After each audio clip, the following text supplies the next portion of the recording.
Welcome, listeners, to the first of monthly movie reviews. My name is John Murphy of O'Mercada Pictures. And I'm Ian Benoit of Geek Reviews. This first movie review is actually very special to me, for different reasons. It's a movie I didn't watch as a child. It didn't inspire me to become a filmmaker. I didn't watch the TV series. I didn't know there was an animated series of it. But it is the 1980s classic RoboCop, starring Peter Weller, directed by Paul Verhoeven. And and the reason why this is very special is just the setting and the character. But we'll get to that. We'll get to that later. The whole premise of the movie is that a cop, when killed on duty, was selected by this mega corporation to transform his body into a robot. So he's a cop, and at first he's like this he's the super cop. He's programmed with the three directives to make good on the promise to serve and protect. But as the movie progresses, bits of his old life start to bleed through, and so man and machine seem to start to conflict with each other as this super cop, his mission to uphold the law is to finally get justice for his murder. Yes, and the three directives are as follows: serve the public trust, protect the innocent, uphold the law. And then there is a fourth classified directive that is revealed later. Yeah, and this is okay, because I saw this movie like recently, like a couple years ago, and even though some of it is dated, like art design, even visual effects, its themes are just timeless. Oh yes.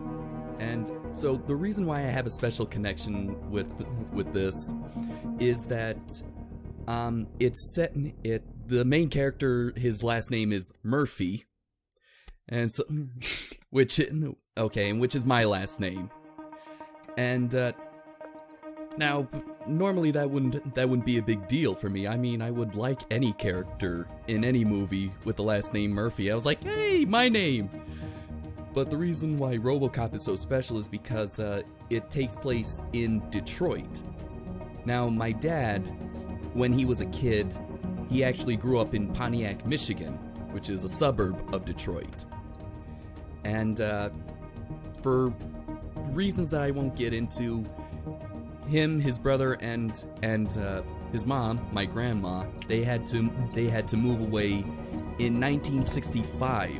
So they actually got out of Detroit 2 years before the infamous riots happened.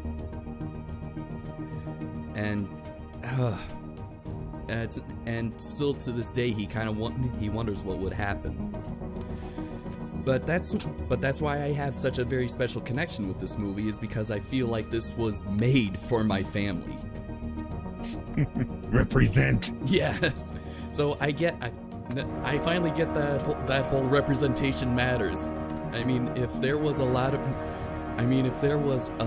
movies that had the characters named Murphy and was set in Detroit, I would probably go up to people and say, "Hey, that was my dad in RoboCop."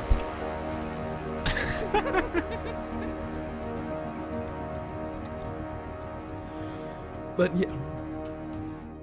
yeah, I like this movie. I really can't find anything bad bad about it. Ian, what about Neither you? can I. No, I mean, it's a solid movie, and yes, the effects and a couple of the themes are a bit dated, but the core themes are just so timeless that it can connect with just about anybody. And it taps into a very philosophical argument as well. Where is the line between someone who's human and someone who's machine? I mean, we're getting very close to this technology already. Mm-hmm. And I think at some point we'll have to come to that conclusion. Where is that line? I know. And the movie is just so cleverly written. There's a lot of commentary, a lot of satire, especially when it comes to corporations such as the mega corporation Omni Consumer Product, abbreviated to OCP. Yeah, OCP. And the thing is that the writer by the name of Neumeier has stated of how the future that he and Miner that they wrote for RoboCop has slowly become a reality of how corporations seem to be a part of all of our lives, and and how they promise to take care of us. Yeah. And especially the scene in the bathroom, which again is just classic film staging right there. Hitchcock and Tarantino. No, not Hitchcock. I think Kubrick and Tarantino would have pivotal scenes take place in a restroom. That's supposed to symbolize vulnerability. And so in RoboCop, when the big guy, Dick Jones, he's aptly named. Yeah, when he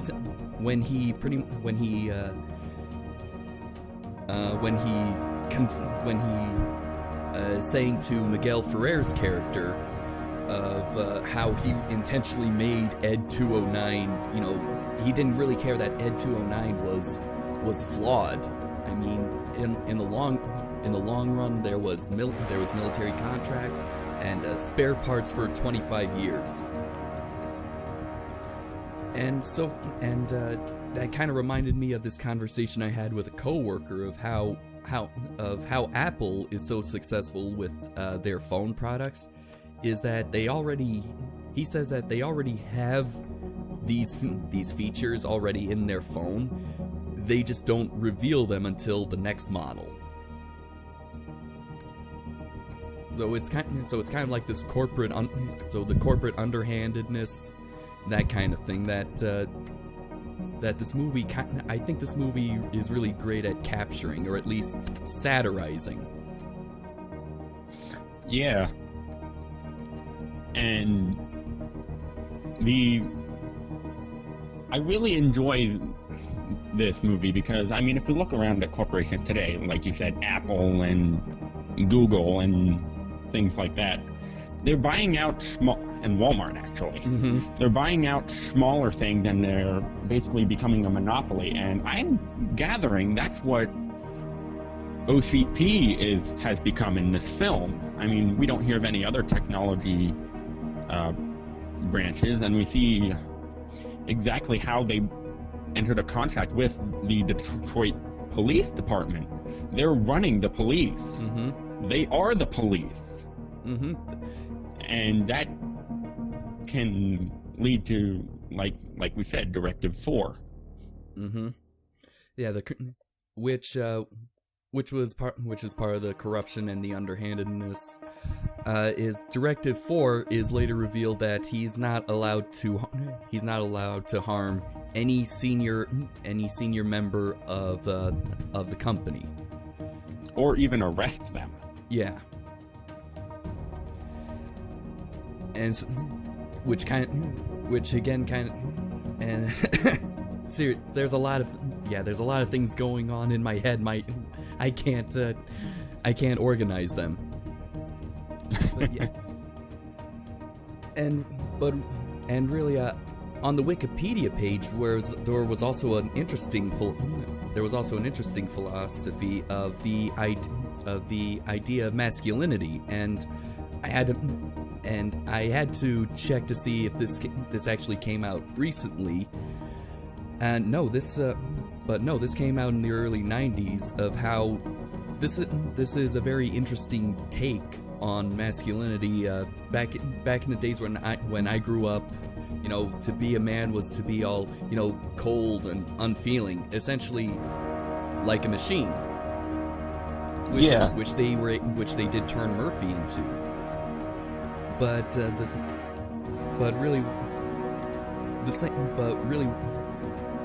what RoboCop is making is that to be a man, to essentially be human, whether you're a man or a woman, is to feel, to remember your own humanity. And I think the scene where RoboCop is going through his old house, you know, it's empty. There's it's run down and it's trying to be sold, and all these memories are overlaying from his perspective. It's very sad and moving, but it really puts the audience in his place. Yes, I mean, and even with the near constant ramble of the telemarketer, I guess we could call it. There's these little video screens that are in every room explaining what it's about and trying to get you to buy the house. Mm-hmm. And whenever that cuts in, it's like you can see why he starts to get emotional. I mean, this is his house. This is where he raised a family. And all the memories we see of his family are very good. He even says while he's still officially Alex Murphy, we see the relationship he has with his son and how he wants to please his son. Mm-hmm. And when he gets to the last room, he turns and punches the stupid telemarketer. I know. And so that kind of also brings up that whole, the line between man and machine, is how at first when you see him and he brings down the bad guys, he stops a robbery, he subdues the hostage, the councilman who took hostages, saves a potential rape victim, and also sort of like coldly rejects her advances, which I thought was funny. He goes, "You seem to have suffered a shock. I will notify a nearby rape crisis center." Yes. But then when he's recharging, and then these memories and this dream, the last thing that he remembers plays through, and even before he goes out on patrol after his introduction, when he demonstrates that, you know, his firepower, he twirls the gun. So, and they showed that towards the beginning. That's why he likes to do that for his son, because that TJ Laser show that his kid liked to watch, and yeah, it just and so the line between man and machine is very blurred in this movie, such as there's still bits and pieces of Murphy's old life. That, although I wouldn't say that there's no line, because we do see there is a line brought to us in the form of Ed 209. Yeah. I guess it also kind of reinforces the idea is that no matter how sophisticated technology gets, the human element is always the variable. Yes, because humans are smart, we're crafty, And we're flawed. we can, yeah. I mean, Ed 209, I think it's even stated that it is the perfect military thing, and when you introduce the human variable when going up against it, that negates the perfect effect. And what about the glitch, the minor setback, as as Jones called it? Wouldn't that also? You call this a glitch? Wouldn't that also be part of the human element? I mean, even though it's a machine, it still has to be programmed. Yeah, I guess in a way, yeah.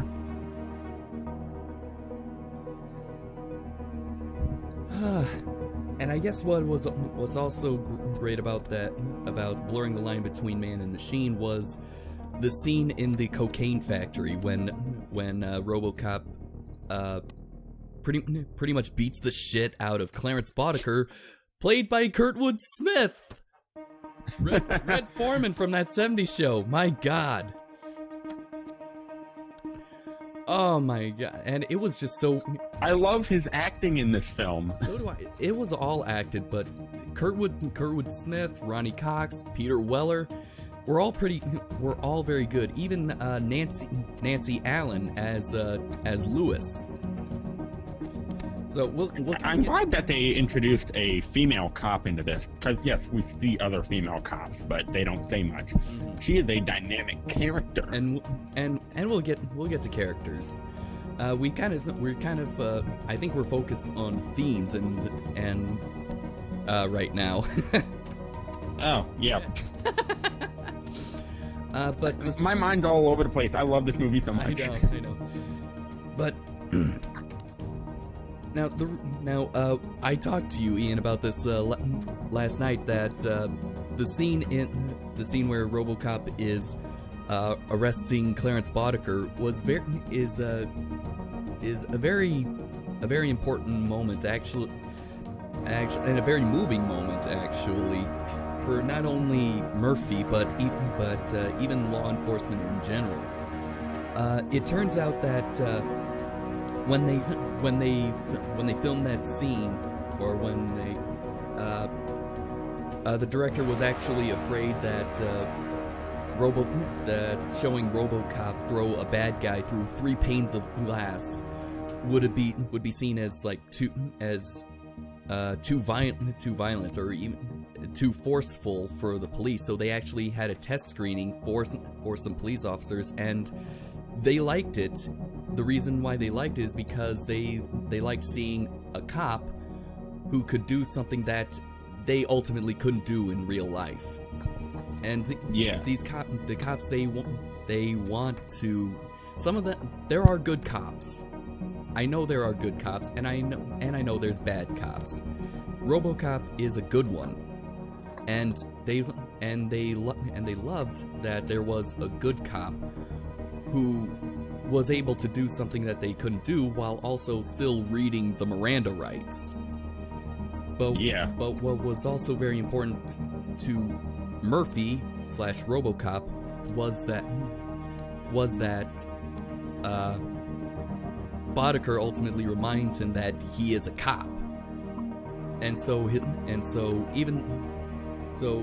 when he goes into arrest mode and the third directive is displayed, it's kind of ambiguous. You kind of don't know if it was Murphy's sense of duty, or if it was the machine that overwrote, I guess. Overwrit. Oh my God. My white trash is showing. It was. You don't know if it was the programming or Murphy's sense of duty that overwrote, or at least brought him back from his rage, his need for vengeance, because him beating up Clarence Boddicker is kind of like retribution for the fucking hailstorm of bullets that oh my God, that scene was brutal. Very brutal. There's a lot of brutal scenes in this. Mm-hmm. Well, what do you expect? It's from the 80s. Yeah, true. but that's what I thought was very important is that it's a cop who even though he feels justified in getting revenge on his murder, he's still a cop. He has a sense of duty. Yeah. And so that's why I really like that scene. Not only because seeing actually the whole cocaine factory scene, just seeing Kurtwood Smith just command overall command the whole scene, and then to ultimately lose it to the cop is just, I thought, was very well done. Oh yeah, I especially enjoyed the slight little poof that every time one of the little cocaine bottles made it help obscure the scene. Mm-hmm. I enjoyed that cinematography. Oh yeah. Yeah, there's a lot of good cinematography. I like the POV shots, from RoboCop, because it's a good way to it's just a good way to kind of break the rules of filmmaking. You're not supposed to have characters look at the camera. Yeah.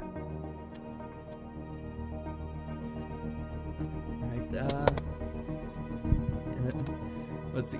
One bit of cinematography that is actually from the very beginning. 2 years ago when I saw this movie, I would have thought just would have made no sense. But it's after Murphy suits up in the locker room, and there's a close up of his name on the locker, and you're kind of thinking, why would they show that? Is that just to remind us who this guy is? Not necessarily. Because in the same scene, we see another police officer. I forget what his name is, but it was revealed at the Fredrickson. He was very beginning. Yeah, that's right, Fredrickson. He was critically we injured. see, yes, by Clarence, I believe. Mm-hmm. And with the news story that in the very beginning that talked about him, it said blah blah blah blah blah, and then we go and the newscaster even says good luck, and when we go to that scene, it turns out he didn't make it, and the police chief is cleaning out the locker to send to his family. And that resonates especially with Murphy's story. I mean, at the time, this was his first day on the job, right? Was his first. He was transferred from Metro Station South. Yeah, so this was his first time at that station. Yes. Working there. So I'm sure he told his family that, hey, I'm being transferred. Like classic 80s TV families do. You sit around, talk at dinner. Yeah. And obviously the wife would probably be concerned, because I don't think we're told that much about the situation over in his previous area. No. But we do know the situation in this part of Detroit. Yeah. And so the close-up shot of his name on the locker is to foreshadow that the same fate's going to happen to him. Yes, his coming death. And so that's that. I thought that was a really great shot, really great shot, and a really good storytelling, good writing on that. Oh yeah. So, I think now let's go to characters, and Ian, why don't you take over for this, because I'm realizing that I've been speaking a whole lot. Well, let's just start with our main character, Alex Murphy. All right.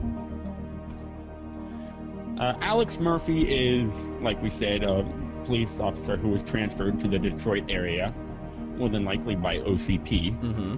And he is, like in the synopsis, he is killed in the line of duty, and parts of his organic body is transferred to the robotic one.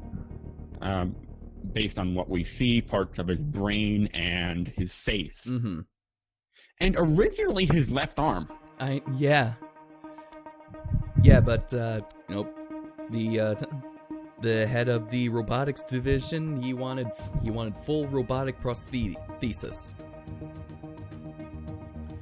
Because he wanted him to be one bad motherfucker.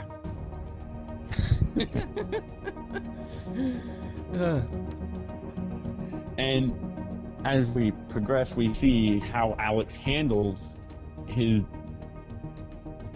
new body and his new way of life. I mean, he doesn't need to eat, he doesn't sleep. He needs to recharge, which he does down in the police station. In his, what I guess we can call it a throne. He had his own throne. His cage. Yeah. And I actually think that's a commentary on the film, because yes, he is superhuman. Mm-hmm. He can do something no one else can do. So they give him a chair of honor, and yet he himself is a prisoner, hence being in a cage. It's a very good observation, yeah. So this is essentially Alex's story, how he handled being a cybernetic organism. Mm-hmm. And a very little organism at that. Peter Weller did a very fantastic job portraying not only Alex Murphy but RoboCop, being human, especially the scene where he's twirling his gun, and then when the humanity is just stripped away from him and his movements are very stiff and very robotic. Even his directions are not uneven. They're like in a straight, perfect line. Yes, and I have to say, even without seeing his eyes, it's just a visor that covers even his nose. It just goes down to right above his mouth. Mm-hmm. Even without seeing almost any of his face, we get so much emotion from him. Mm-hmm. Okay, so yeah, go ahead. Yeah, it's his movement it's RoboCop's movement that I can't get over. Probably because I just discovered there was this Japanese musical group that actually does street performances with synchronized robotic movements, and oh man, it's just mesmerizing to see. But even when he's like in pain or malfunctioning, there's still a little bit of that jittery movements, and yeah, it's just great acting right there. Oh yeah. All right. So who's the next character you want to talk about? Let's move on to Lewis. Okay. Yes, Officer Lewis. A character that I'm pretty sure most of the culture forgot. Yeah. Honestly, I guess this is why I like movies from the past, because in how they treat female characters.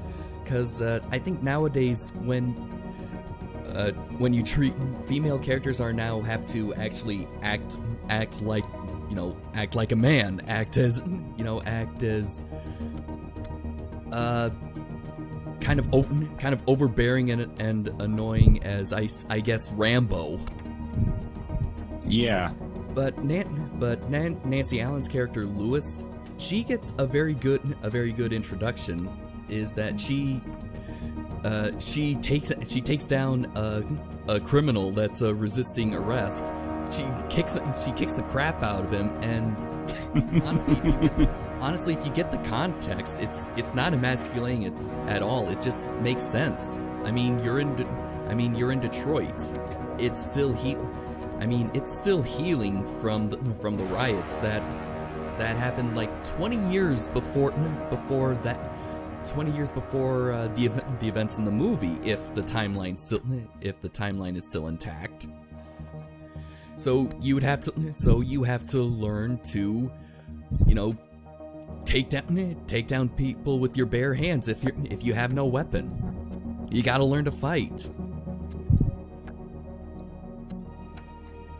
Yes, and I especially enjoyed the chief of police line after we see him take him down. What was it? What was that line? Lewis, when you're done fucking around with your freaking convict, get over here. Yeah, that's right. And she also what kind of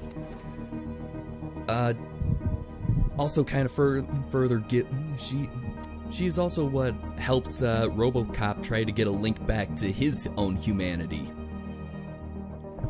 Because the limited amount of time that she spent with him,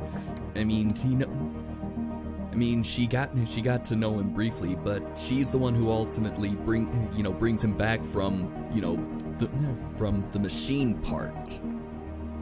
Yes, she saw during the scene, target practice, I guess we could call it. Mm-hmm. She sees him twirl his gun and put it into his holster. Mm-hmm.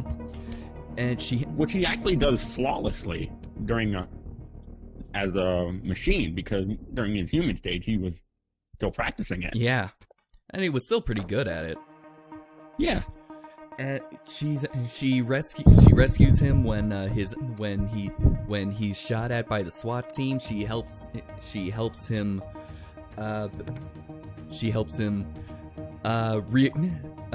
recalibrate his targeting system, and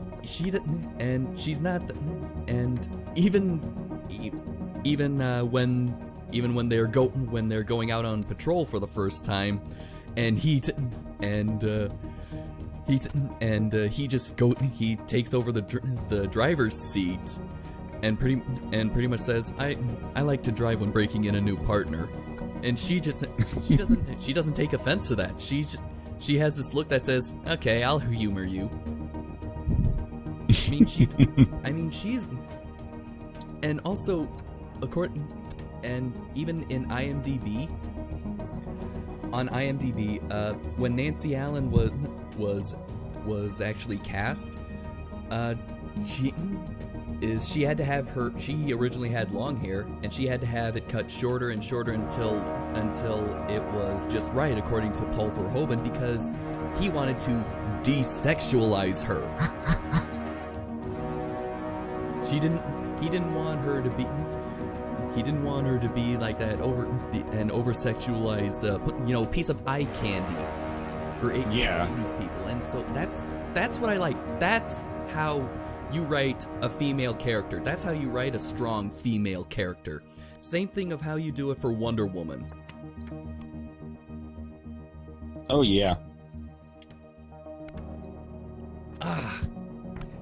And also at the end she gets shot by Boddicker, and she doesn't fall down and die. Get the dirty hairy scene. No, she crawls, grabs the big fucking gun, and shoots the second to last guy. And a beautiful explosion of fire. Mm-hmm. Oh yeah. It was a firefight. Oh yeah, and I'm sorry, I had to make that. Yes, you did. Great. Boondock Saints, my favorite movie. Seriously, you must watch that movie religiously. Get it? Anyway. Oh, and also, what's her response when Murphy asks if she's when Murphy's checking on her? She goes, She goes, "I'm a mess," and I'm like, "That's an understatement." See, that's... Don't worry, they'll fix you. They fixed everything. That was awesome. I really like her character. I want more female characters like her, and Sarah Connor from Terminator 2 and Wonder Woman. What about Sigourney Weaver from Alien? Her too. I want more characters. I want more female characters like her, because I feel that that's an empowering female character. Not like how the public relations handled the recent Ghostbusters movie, which I still have to see. I mean, I didn't see that because it was just a PR nightmare. Yeah. Hey, maybe that's something for next year. Oh yeah, we can do that for next Halloween. Mm-hmm. Alright, anyway, okay. Next character is Kurtwood Smith's character, Clarence Boddicker. Oh my god. Oh. He's one of those characters that you love to hate. I know. It turns out that he originally thought he was going to get the Dick Jones character, but when the director told him, no, you're actually getting Clarence Boddicker, and he was asked, and Smith asked why, I was like, when you wore those glasses, it reminded me of Heinrich Himmler.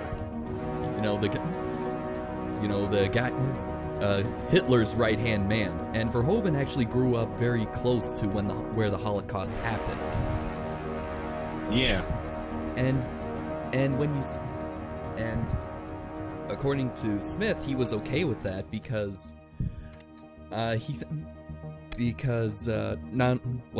not only did he feel that it made him look very intimidating, but glasses still have this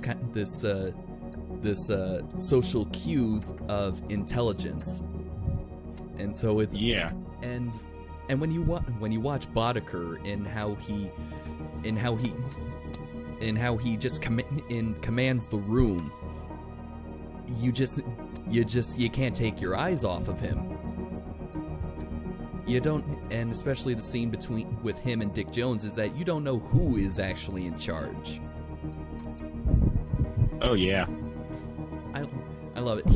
He was fantastic, and it's honestly I feel like just going through the movie, find his scenes and find parts that where where his dialogue can be enhanced by adding in dumbass. Because I don't just see him as Clarence Boddicker, I see him as Red Foreman.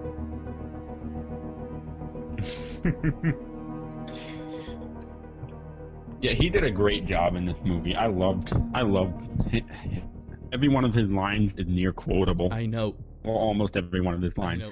Bitches, leave. Oh my god. Cops don't like me. I don't like cops. Oh my god, he's a sadist. He's almost like the Indoraptor. Card up above. What? Card up above. Card up above.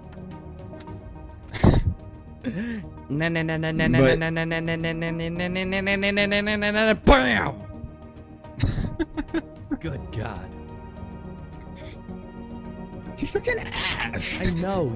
He's a perfect asshole. All right. And all right. Who's next? How about Ronnie Cox, otherwise who played Dick Jones, who's apparently a frequent collaborator with Paul Verhoeven because he's also the bad guy in Total Recall. Oh, I have yet to watch that one. It's good and funny at the same time. It's actually a little bit like RoboCop. I'll have to track it down. It's got Arnold Schwarzenegger, just fair warn you. So just be prepared for a lot of.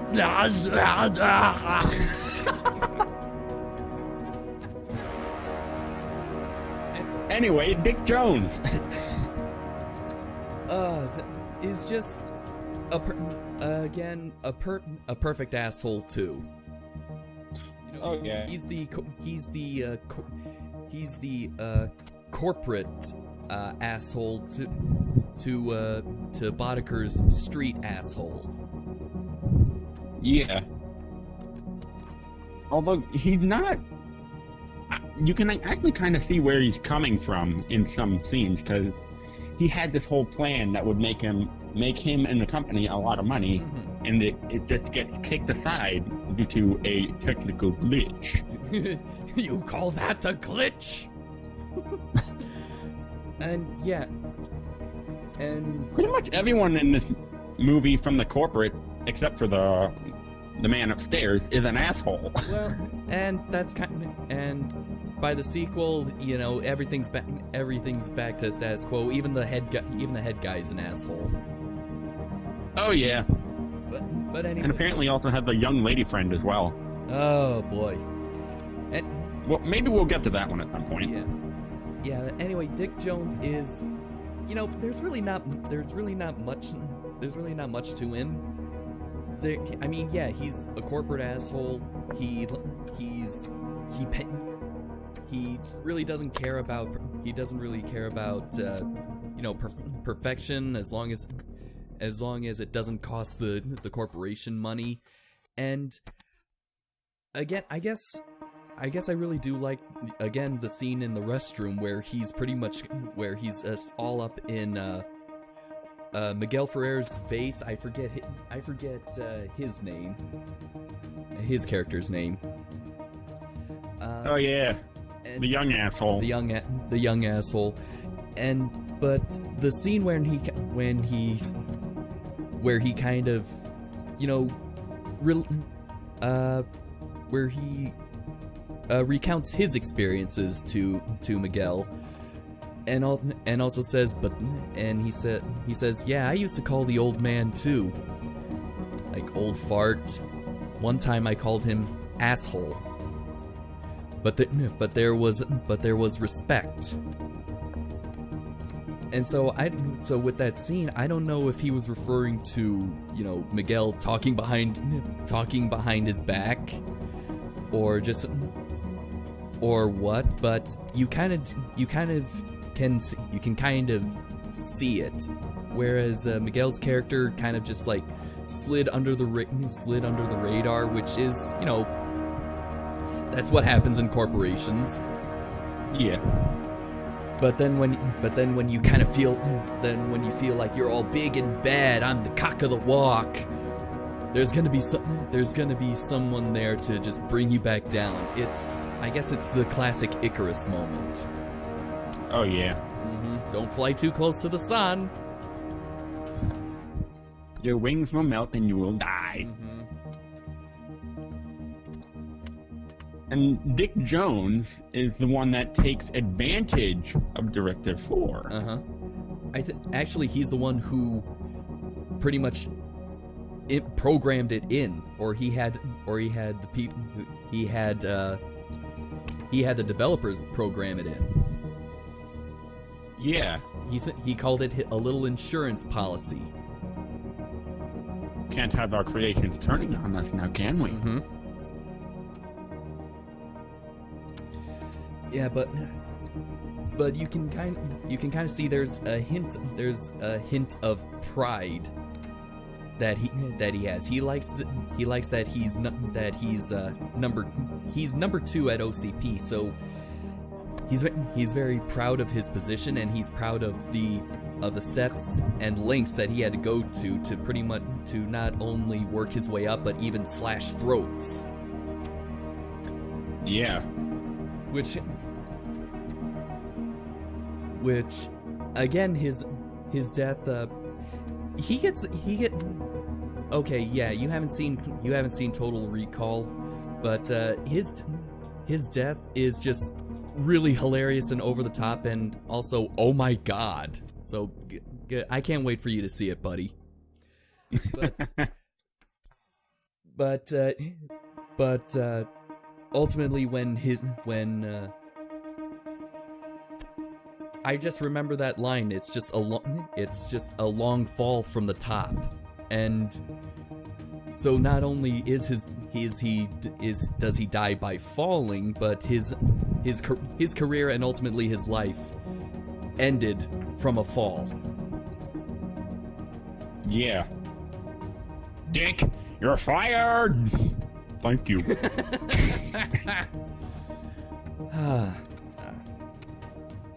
And I think, okay, and I guess,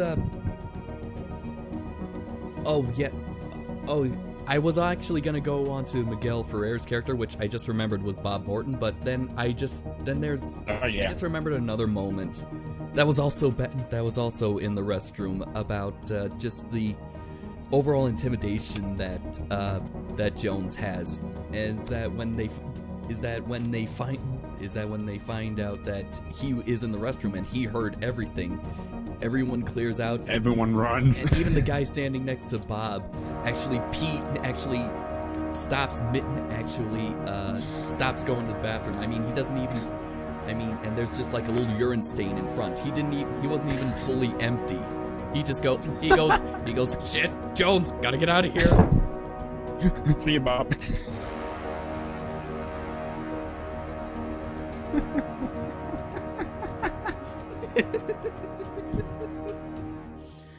Okay.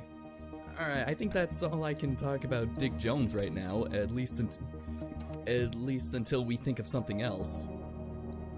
So, now let's move on to I think this is the final character one of the final characters of Bob Morton, played by the late Miguel Ferrer. Yeah. Who I was actually surprised to find out he was actually a senator in Iron Man 3.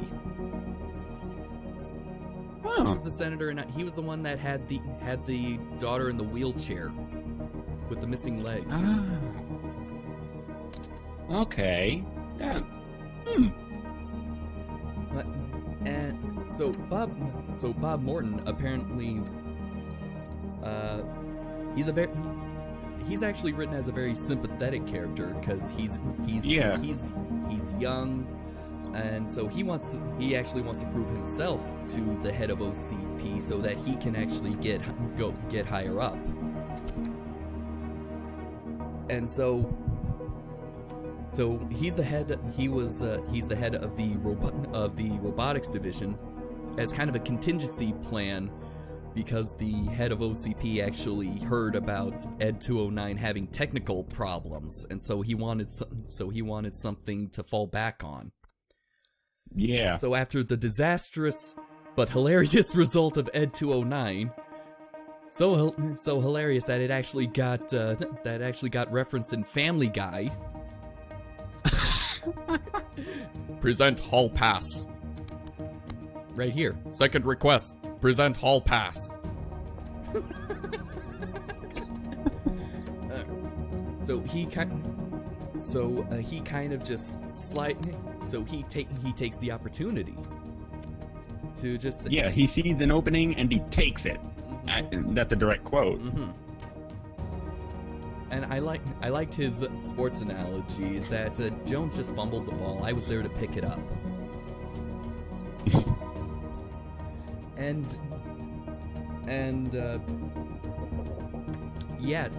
unfortunately, that's how corporations, at least how I think corporations work, is that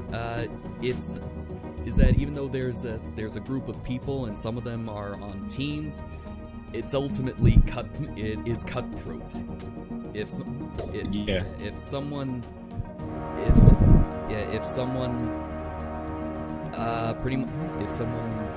fails, if someone I can't find another phrase for it, drops the ball, someone has to be there to pick up the slack. Yeah.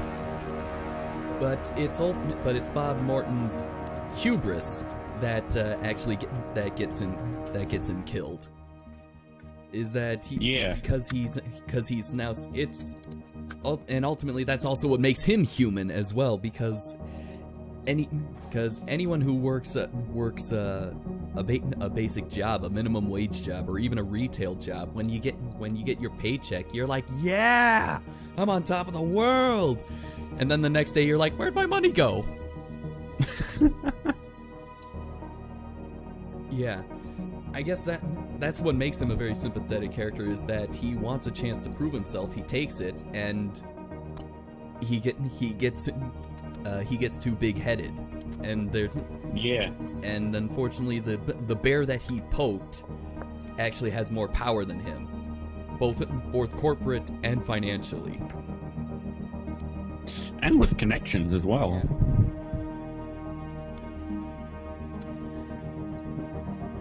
So I think, let's see, that's all of the main characters. I guess what else were we going to talk about? How about art? How about the art design? Ooh, I especially love the elevator shots. Every time someone went into an elevator, we got that high shot, and we just saw them rising. I love that. Oh yeah. The art design of the build, it is very 80s, so it kind of feels like a little bit of that Art Deco that you see of old New York, but is trying to, it's the 80s in the future. It's like the building of, like, the OCP building, Ed 209, the cars, and even RoboCop. Mm-hmm. I really like it. I don't know why. Maybe because I grew up in the 90s, so that's kind of stuff I was used to, and it just hits the nostalgia. It hits the nostalgia goggles. Yeah. Visual effects. It's a little bit of a mixed bag. It is a mixed bag. They are dated, but again, this was before Jurassic Park. Yeah. But honestly, I love the old classic special effects, because the old ones, they have that sense of mystery. You watch them and you kind of wonder, how did they do that? Some of them are actually easy to pick. Some of them are actually easy to pick out. You have stop motions. You have miniatures, but when Ed 209, which is clearly a stop motion miniature, is in the same room with Dick Jones, you kind of wonder, how did they do that? And if you're not well versed in that sort of practice, that's even more so. Mm-hmm. And the reason why I like the old classic visual effects is just the dedication, the amount of pre-planning it really just shows a true love of your craft. Yeah. I mean, these days with computers, if we see something wrong, we can just go in and fix it. Yeah. And not to say that modern special effects is bad. I mean, you look at the Marvel movies, some of them require the same amount of dedication and love, especially Guardians of the Galaxy 2. I mean, that had a groundbreaking program in computer generated imagery, which still pisses me off that it got snubbed for an Oscar. The same thing with Doctor Strange. But computers can tend to make visual effects faster and easier if you have the skills. Stop motions and miniatures, they require a team. It requires a collaborative effort. Yeah. You got to collaborate with the director and the cinematographer and the special effects and the storyboards. And sometimes it also requires rebuilding the miniature. If something. Oh yeah. I mean, there's a lot can go wrong, but it's the frustrations that when you get that shot perfect and you see it in the final cut, that just makes it all worth it. It was like, oh, yes. And apparently the RoboCop suit, it was just so bulky for Peter that apparently he would lose 3 pounds a day through sweat. So they actually had to have an air conditioner installed. Oh yeah. I mean, you can even see it a little bit. You can see the air conditioner? No, not the air conditioner, how bulky it is. Oh yeah. It was so bulky that even scenes when he's in the car, he couldn't wear the full suit. He had to just wear the top half. And that's all right, because we don't see the bottom half. I know. I mean, and aside from the visual effects, there's a lot of practical effects too. You know, with the classic explosions, even the blood packs, and of course animatronics. Oh yeah. Oh, the animatronics. I really wish they would do more with animatronics. And yeah, they did with Fallen Kingdom. Oh yeah. Yeah, but it's those old classic movies with the rubber skin. It's, for me, it blurs the line between fake and real. You know it's fake, but it reacts like it's real. Yeah. Alright. Let's see. Alright, I think I have music here. You have music? Oh, music! Dun dun dun dun dun dun dun dun dun. Dun, dun, dun, dun, dun. The music was composed by Basil Palladores, and if you've actually watched Free Willy, that's his music. That he's also composed for Free Willy, and so which was actually one of my favorite soundtracks as a kid. And so to hear the guy that composed the music for a boy befriending a whale, who previously composed an ultra-violent movie, is like, wow, that guy's got range. I know. But to be in that sort of field of work, you have to have range. I think I've been talking a lot. Ian, what did you think of the music? Oh, I loved it. It's iconic. It's so 80s for the time, but it can still really work today. Mm-hmm. And oh my goodness, I love it. I have the main theme on my phone. It's just so good. Yeah. I mean, yeah, it is. You have the horns that go bum bum bum bum bum bum bum bum. So it's like a build-up of, the hero is here, and then when he's walking or beating the bad guys, and then you hear that the other part of the horn, the one that you were humming, and it just feels so very badass. Oh yeah. And it's RoboCop's it is RoboCop's theme, or I guess his character theme, because you get a slow, sad, I guess, was a piano version when he's both looking through his empty house and when he's shot at, yeah. And so that's the other thing about modern music, is that some of it is just like elevator music to me. But when you have a theme, when you walk out of the theater humming, humming it or whistling it, even though you haven't completely memorized it. That's a good composer. Oh yeah.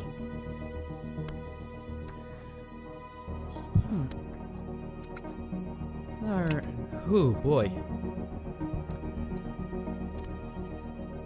Okay. Alright, how about is there anything else that we can talk about? Let me check. Plot, premise, cast, effects, music, art design, writing, acting, cinematography.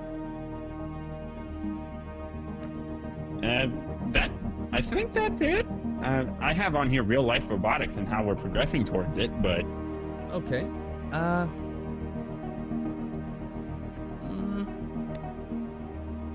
guess that might be more of your area, really, because I don't study robotics.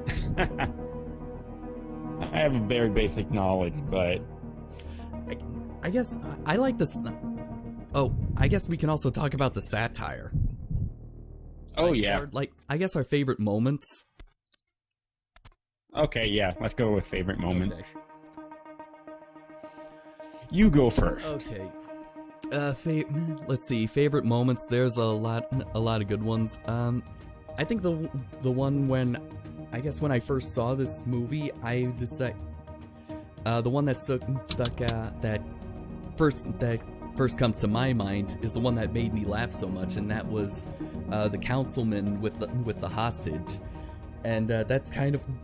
And it was the dialogue in there that made me realize, okay, there's definitely something more hidden in the text, and that is when he demands a car, and he goes something like, "I want it to go really fast and have shitty gas mileage." I mean, I freaking laughed at that because I was like, why would you want a car that you know has shitty gas mileage? I rewound that a couple times to make sure that I heard it correctly, and I guess it's sort of similar to how we treat fast food. We know it's bad for us, but it's convenient, and it looks good, and honestly, who has time to cook? Whereas I guess in the 80s, the idea was that it's a car, it's a piece of shit, but God, but it looks so beautiful. Man, it goes fast. Mm-hmm. And I especially laugh when it's called the 6000. It's called the 6000 SUX. Sucks. I just got that. And you gave me crap about the armor wing. Oh, you should. That's a completely different topic. Really, Miyamori wing, and I just got that it was armor wing. And no, it feels very similar.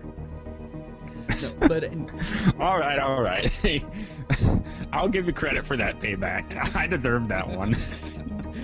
But anyway, the reason why I laugh at it so much is not because it's not, haha, it's haha, it means sucks. It's kind of a tongue-in-cheek. I've kind of been careful about where exactly I am right now, but my hometown is Sioux City. It's spelled SIOUX, and we have a radio station that plays country, and it's K-Sioux, but you're only allowed 4 letters, so it's KSUX. So when I see SUX in RoboCop, I'm not only seeing sucks, I'm seeing Sue. I'm seeing a shorthand for Sue. And so that's kind of funny to me, and I also like the reference to the Beast of 20,000 Fathoms. That actually turns out to be a commercial for that car. Yeah. which, yeah, is actually pretty 80s. Kind of reminds me of that 1984-esque commercial for the Apple II, where the Olympian, just throws a hammer towards the screen, and then everything explodes. Yeah, it only aired once, but I'm sure you can find it on YouTube. Just type in. I have to check it out. Just type in Apple II commercial 1984. All right, I'll check it out. All right. What are your favorite scenes? I am especially fond of the convenience store scene. Oh yeah. Okay. I mean, it's really funny because we have this crook who's trying to rob this little convenience store it's run by an old man and an old lady. I presume they're married. Mm-hmm. And they're just minding their own business, watching that stupid "I'll buy that for $1" show that everyone's watching. No. That's basically a running gag in this movie. Mm-hmm. And then when Alex Murphy, aka RoboCop, walks in, he just unloads every bullet, no effect, and then Alex just reaches up and bends the barrel. Yeah. And the look on the crook's face is priceless. It is the ultimate, oh shit, I fucked up. Yeah. Let's see.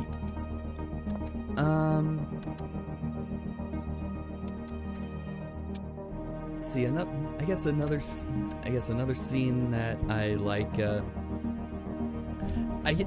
I guess is the when RoboCop has his dream of his murder.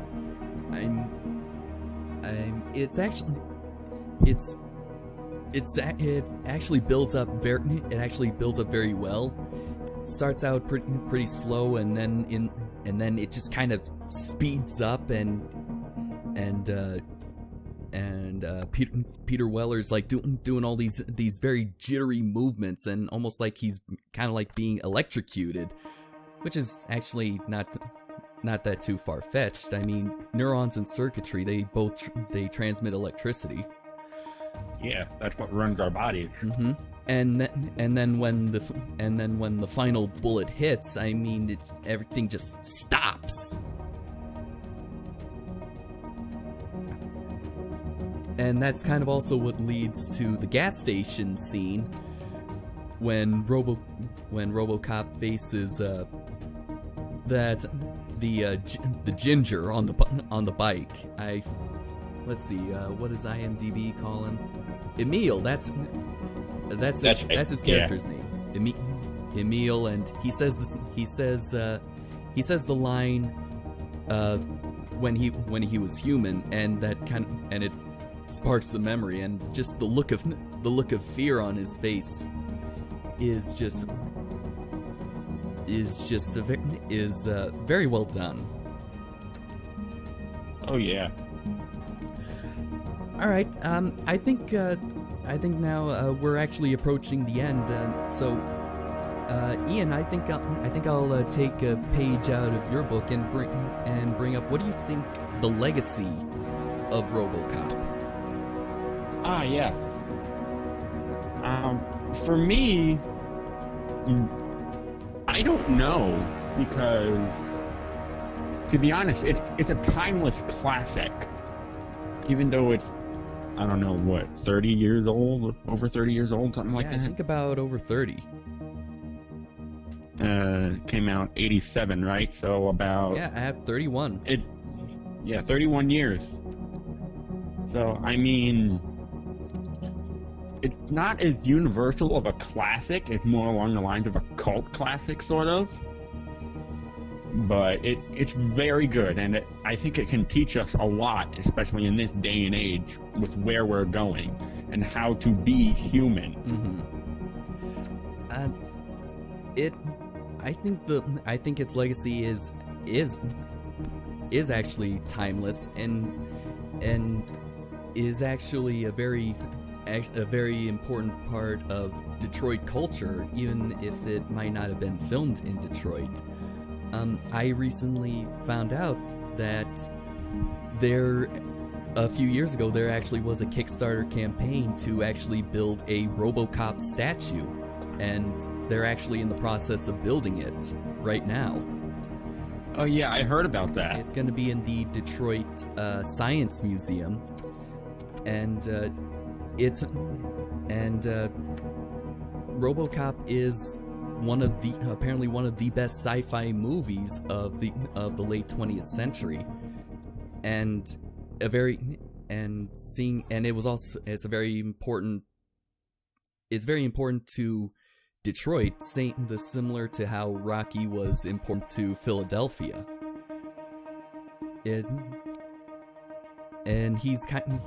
RoboCop is kind of like this, a symbol of hope that Detroit will heal, and that there are good cops in the world. Is that we just have to remember, like you said, our own humanity. And so, yeah, I think the original RoboCop will withstand the test of time. Oh yeah, I mean, I think it'll stand up just as well, say, like the 1925 film, The Lost World. I mean, that's still watched very frequently by a lot of people because it's such a good film, even though it's a silent film. I think this will stand up to the test of time just as well. Yeah, and it's not just because of how culturally significant, it's because of the themes that it has that we're still trying to figure out, like of humanity, of identity, even as we get more and more oligarchical, this movie becomes more and more important to us. Yeah. All right, and I think that's where we'll end this movie review. Actually, how do you think we should rate it? Yeah, sure. Let's rate it. Okay. 5 or 10, like out of 5 or out of 10 stars? Let's go with 10 stars. 10. Okay. Let's see. I give RoboCop an 8 out of 10. I gotta say roughly an 8.5. Okay. So yeah, very solid film.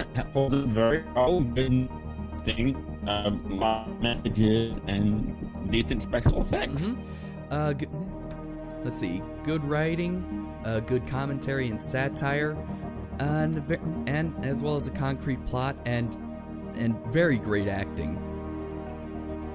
Oh yeah. All right. And yeah, that. Thank you everyone for listening. Do tune in for October, where me and Ian, we will be reviewing all 6 Tremors movies for the month of October. Be sure. Happy Graboid Tober, everyone. Yeah. Find the nearest rock.